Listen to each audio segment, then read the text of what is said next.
Inter volta a vencer, fora de casa, segunda vitória fora, dentro do Campeonato Brasileiro. Eu queria te ouvir também sobre a escolha pelo Ricardo Matias, em detrimento ao Valência e ao Borré. Queria entender se foi uma decisão técnica, como que essa decisão aconteceu e por que ela demorou tanto a acontecer, tendo em vista que o Valência e o Borré já não estavam entregando há bastante tempo e o Matias já pedindo passagem há algum tempo, hoje entrou, fez 2 gols. Então, por que essa decisão talvez tenha demorado um pouco a acontecer? Vamos começar pelo Matias, né, depois eu discorro sobre o jogo. O Matias, assim como o Gabriel, assim como o Luiz Otávio, assim como foi o Gabriel ano passado, que mais dos meninos? O Prado. Eles carecem de uma atenção maior, tanto do ponto de vista da sua formação física, né, quanto da sua formação em treinabilidade, né? E se vocês relembrarem agora recentemente, depois da inserção lá que o Matias foi muito bem, o Matias teve 3 problemas de lesão, começando lá pelo esporte, né? Nós estamos falando de jogo do esporte há uns 2 meses, talvez, né? E de lá para cá não teve uma sequência adequada, né, de ritmo no campo de treinamento, né, que o permitisse e que desse a segurança para que a gente o colocasse antes. Né? O Matias é um menino muito grande, né, 1,95 m, acho que 95 quilos.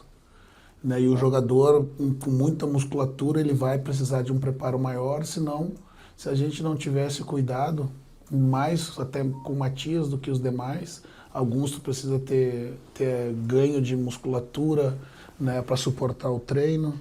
A gente corre o risco de tê-lo sucessivamente mais tempo fora, que é o que a gente não quer.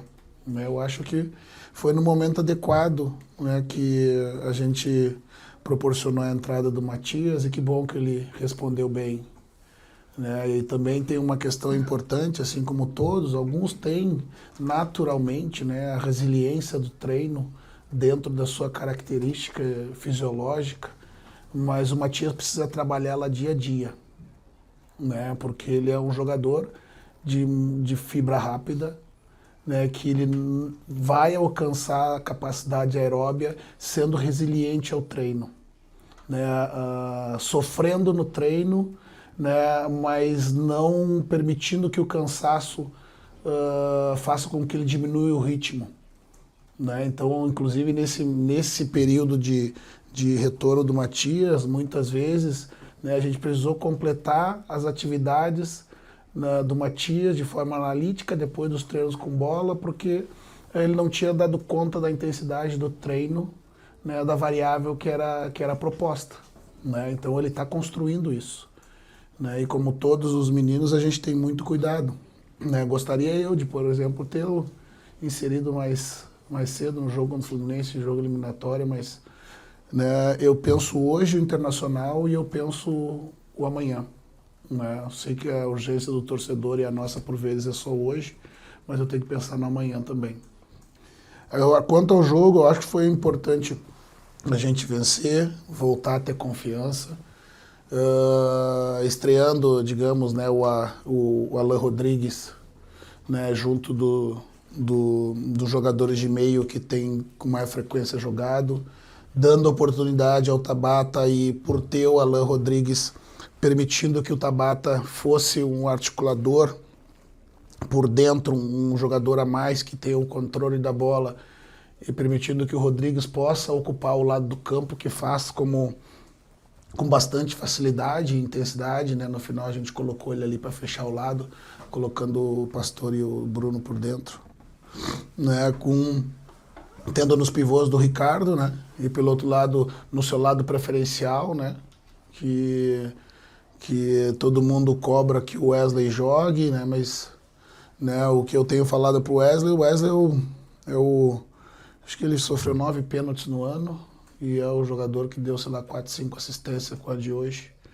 Né? E, na verdade, né, a gente fez um estudo sobre o lado preferencial do Wesley. Naturalmente é o esquerdo, mas os seus números, não são muito diferentes do lado esquerdo para o lado direito. O lado esquerdo ele arrisca mais no drible, né? Mas por consequência ele perde mais a bola. O lado direito ele arrisca menos, mas ele perde menos porque ele consegue reter mais a bola.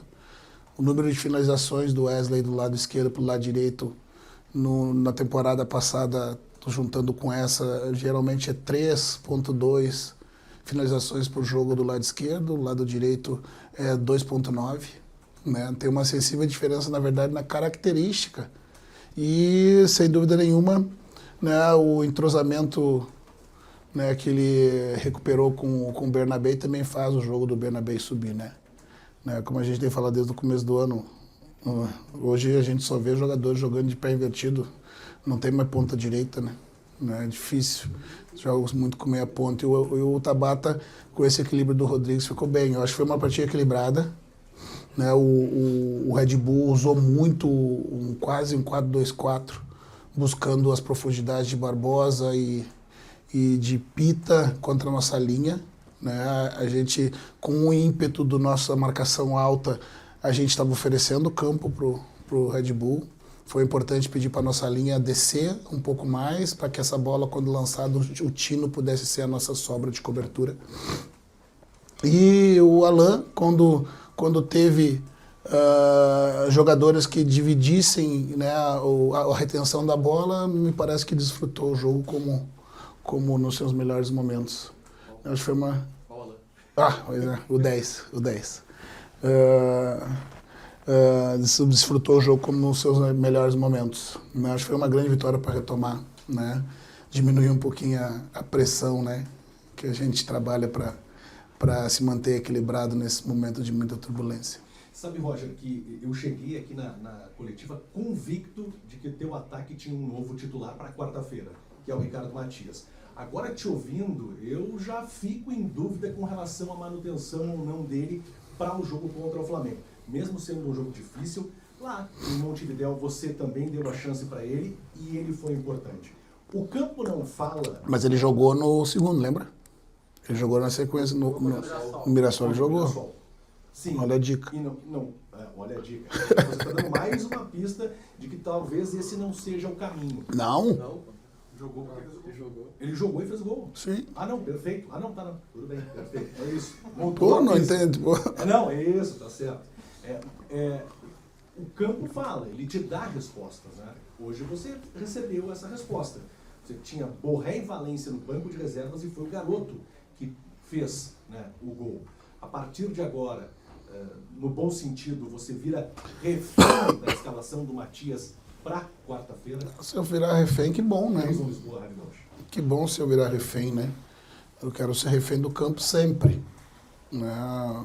Porém, nem sempre eu consigo pelas circunstâncias de como hoje, por exemplo, a ideia, além de oportunizar a chance pro Matias, né, que acreditamos tenha chegado no ideal do seu condicionamento para começar jogando e não só entrando durante os jogos, foi botar a melhor equipe competitiva pensando no Campeonato Brasileiro sem tirar o olho da quarta-feira. Então, o Campeonato Brasileiro, que a gente afirma que em alguns momentos tu acaba, infelizmente, né, eu digo isso, né, e me entendo com muito carinho, né, infelizmente ele acaba se tornando, né, um laboratório que a gente não gostaria, né, porque é um campeonato que quando inicia todo mundo, o torcedor quer que o seu time vença, né? Mas por estar em 3 competições, por vezes tu acaba lançando mão de algumas partidas importantes para que tu tenha os jogadores mais frescos nas outras que são eliminatórias, como foi o caso do jogo contra o São Paulo também, né?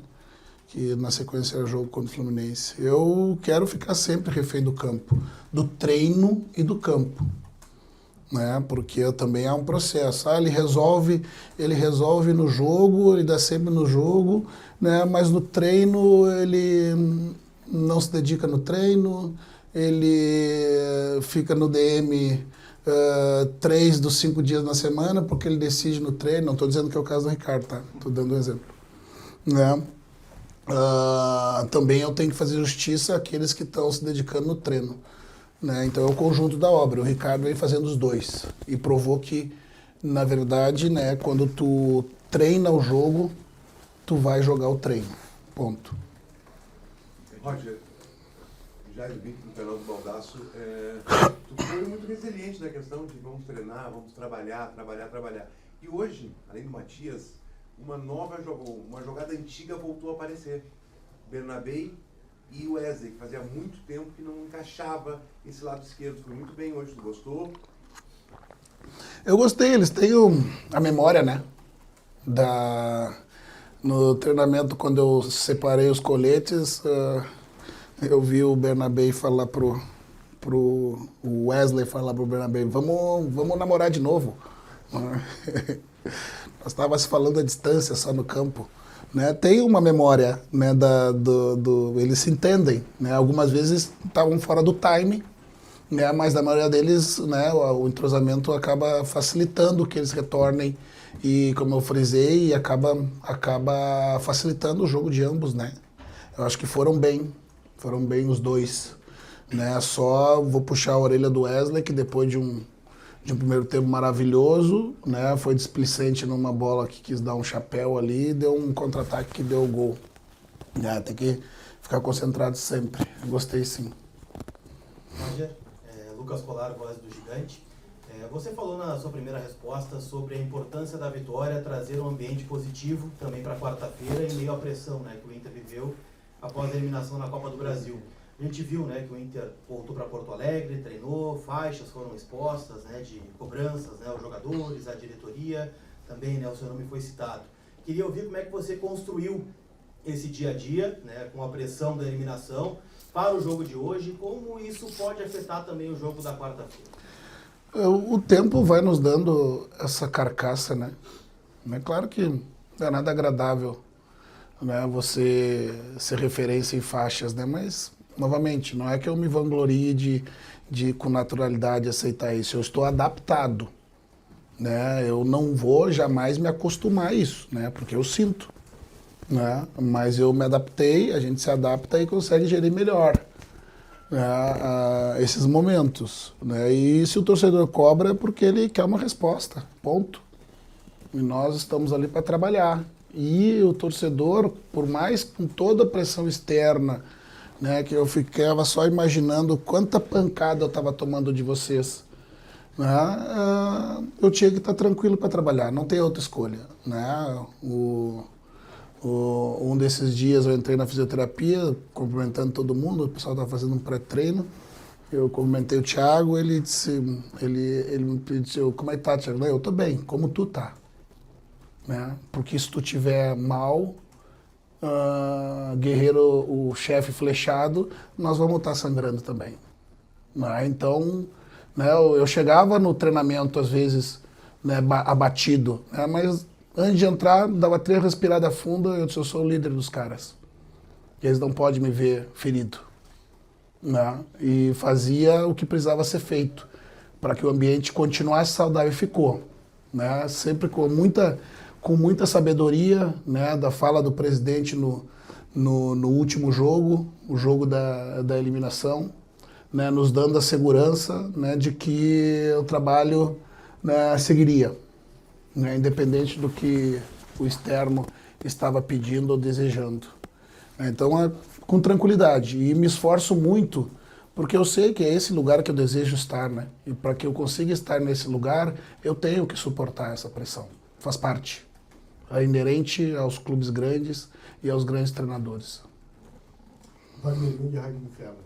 Roger, tu falaste sobre que alguns jogos você precisa fazer um laboratório, abrir mão... Me entenda bem, né? Não vamos me criticar lá depois dizendo que eu estou usando... A pergunta é, esse laboratório que você fizeste, quais são as experiências e qual é o diagnóstico que tu leva a partida contra o Maracanã, lá no Maracanã, contra o Flamengo? Principalmente hoje, pegando o jogo contra o São Paulo, que infelizmente a gente perdeu, mas perdemos de 2 gols de bola parada, né? A gente conseguiu ali, espelhando o jogo do São Paulo, eu queria testar 2 atacantes à frente, escolhi o Valência e o Borré, com um tripé de meio, com um volante, né, e 2 jogadores mais leves, e ampliando com os nossos laterais, né. Algumas conclusões importantes, né, o Bernabé é um jogador de tempo, né, e muito mais parecido do que eu fui, menos com ala, né, e assim como eu tinha um pouco mais de dificuldade, porque por vezes tu precisa se colocar de frente para o teu campo para receber a bola e acaba tendo uma menos destreza. Conseguimos fazer dentro do jogo, ampliando, botando um volante na linha, empurrando os laterais, como já foi muitas vezes. Como estrutura não se mostrou tão eficiente como eu gostaria, né? O lado do Benítez funcionou melhor, porque é um jogador mais ofensivo e de busca de tempo. Os 2 atacantes, eu não consigo precisar se foi, né, o mau momento deles, né, que não funcionou tão bem, ou se foi a característica de ambos que não casou ali. Né, os 3 zagueiros eu acho que funcionaram bem. Né, e no jogo de hoje, sobretudo, poder levar para campo jogadores que tenham uma relação melhor com a bola, que consigam fazer com que o Alan não seja o único responsável e, por consequência, alvo mais fácil, né, dos marcadores, e dividindo, podendo colocar o Rodrigues em campo, que também é um jogador muito dinâmico, que tem uma retenção de bola. Fez com que o Alan, como eu disse, pudesse desfrutar o jogo melhor, por vezes marcado, liberando o Tabata, liberando o Rodrigues, né, e ter na figura do Matias na frente uma referência de pivô, né, uma referência de presença de área, né, já que o Borré, tanto o Borré como o Ener são jogadores diferentes, características, né, o Borré é um pouquinho mais móvel, gosta de sair da área, gosta de se articular, o Valência é um jogador de mais velocidade. Então, eu acho que as conclusões foram essas, né, o cuidado melhor com a bola, algo que a gente estava buscando e perseguindo há bastante tempo. Rogério, tudo bem? Taigo, canal do Debate Raiz. Eu queria que tu falasse um pouco mais sobre o Ricardo Matias, porque qual o trabalho que tu fez com ele, do ponto de vista também dele manter essa intensidade para os treinos, a gente ouve... Às vezes cagando ele é grito. Verdade. Você falou bastante também sobre essa oscilação que ele apresenta nos treinos, e aí a gente queria talvez traçar um pouco do perfil do Ricardo Matias que a gente não conhece. Quem é o garoto Ricardo Matias que tu conversa? É um garoto que desliga de vez em quando, que precisa de grito? Todos vão desligar, né? E eu queria te perguntar sobre o papel do Borré e do Valência, porque são 2 jogadores de renome mundial que estão vendo um garoto de 18 anos ultrapassar eles e eles perderem espaço. Como também gerir esses 2 jogadores que não estão acostumados a essa situação e como que o Ricardo Matias está absorvendo? Eu acho que o jogador de alto nível ele consegue perceber o momento dos seus pares, né? E eu tenho certeza, né, que se essa for a minha escolha, eles vão ajudar a conduzir nesse processo maravilhosamente bem, não tenho dúvida nenhuma. Cada um vai ajudar no que dentro da sua característica pode. O Matias é um menino de bom ouvido, né? Vai me atrapalhar. É um menino de bom ouvido. Como eu disse, fisicamente é muito avantajado, e como tem fibra rápida, as capacidades físicas aeróbias, que é o que faz com que ele resista ao jogo com intensidade, não só entre os zagueiros, né? Quando eu trouxe o Ricardo para cá, na base eu via ele jogando entre os zagueiros só, esperando, levantando o dedinho, pedindo a bola para a área. Daí eu disse: negão, primeira coisa, nem na várzea mais a gente pede a bola pedindo, levantando o dedinho, né? A energia do nosso movimento é que faz o teu colega enxergar que tu é a melhor opção. Então tu precisa, a primeira coisa, alternar ritmo no jogo, né? Tu tem um ritmo muito linear. Então eu que tô com a bola, eu não sei nunca quando tu tá se colocando à disposição para receber meu passe.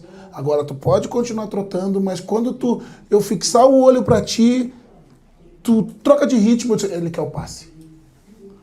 Essa é a primeira coisa. Segundo, eu não quero te ver só entre os zagueiros. Tu é um jogador, embora grande, as pessoas acham que tu vai jogar só dentro da área, tu tem capacidade de jogar pelos lados do campo. Tu vai mais tempo jogar em 3 corredores que eu falo, né? O corredor central, o meio corredor esquerdo, o meio corredor direito. E nos corredores laterais, esquerdo e direito, vai jogar menos. Vai jogar 70% do tempo nesses 3 corredores e 30% nos demais. Né? Mas principalmente na questão da resiliência ao treino, né? Que quando eu era jogador, as capacidades físicas do jogo, elas eram adquiridas de formas analíticas, ou seja, separadas. Segunda-feira era força, terça-feira era resistência, quarta-feira velocidade. Tu juntava tudo isso no coletivo. Né? Hoje, e tu controlava no relógio. Hoje é potência aeróbica. Tem que fazer a volta em 30 segundos. Se não chegar no tempo, vai fazer mais. Hoje, toda a sessão, ela tem o elemento físico, técnico e tático junto. O que faz com que não é o relógio mais que te marca, é o GPS, e tu precisa cumprir a demanda do treino. Quando não consegue, tu vai ter que completar de forma analítica, só que é ruim para todo mundo. Sabe por quê? Porque ele vai fazer um volume a mais do que os demais e se expor a uma carga diferente dos outros sem necessidade, porque ele não conseguiu cumprir a exigência, por exemplo, do treino que era de potência, ele fez o treino resistente, porque ele trotou o campo inteiro. É culpa do Ricardo? É responsabilidade só dele? Também. Né? Mas eu também entendo, né? Porque quando o jogador cansa para a parte anaeróbica do treino, tu precisa resistir ao cansaço, tu precisa ser resiliente, tu precisa, né? Tu vai ter desconforto, a perna vai pesar, tu vai ter até ânsia de vômito às vezes se tu fizer bem. Né? E você precisa ser resiliente. E todo menino está construindo isso. Só que a gente tem que ir devagar, né?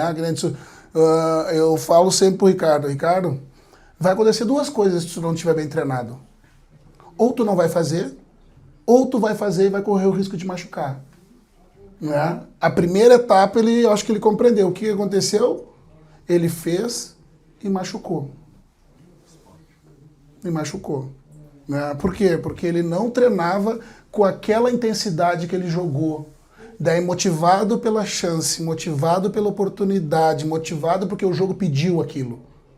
Ele fez. Daí foi para uma outra sequência, machucou. Agora eu acho que ele compreendeu. Por isso que demandou um pouco mais de uma janela, um pouco mais de tempo para ele conseguir se colocar plenamente à disposição. Eu já falei esse negão, tu é rico e não sabe. Né? Com esse tamanho todo, com essas valências físicas. Né? Mas só que quem tá te guiando lá fora, quem tá te scouteando lá fora, também tá vendo o tempo que tu tá ficando parado e não tá no campo treinando. Tu acha que eles só olham o jogo? Tu acha que os caras já não olham até quantos minutos tu treina? Hoje os dados estão todos à disposição no mundo, daí o maior time do mundo vai querer te contratar depois. Mas pois é, dos 300 dias de treino, ele ficou 100 fora. Essa máquina não é tão boa, vamos para outra. Né? Então é isso, o jovem precisa ser tratado com cuidado, como se ele tem um bom ouvido. Eu falo o seguinte, o Alain me chama de professor, o Fernando me chama de senhor, e quando eu dou bom dia para ele fala assim para mim, fala tu, fala homem. Né? Por um lado é a liberdade que tem, né? Por outro é essa juventude que faz isso, entra em campo, né, motivado, né? Talvez não sinta o peso do momento porque é da idade. Né? Até hoje eu me pergunto como é que com 20 anos eu consegui jogar um mundial de interclubes, eu não sei como. Se eu olhar para trás, só pode ser a irresponsabilidade da juventude que faz isso. Se fosse hoje, eu acho que eu ia entrar todo cagado em campo. Mas é isso, um bom ouvido, um bom menino, né, que eu acho que entendeu agora o caminho que ele precisa seguir. Obrigado, Roger. Boa noite. Segunda-feira às 10 horas da manhã.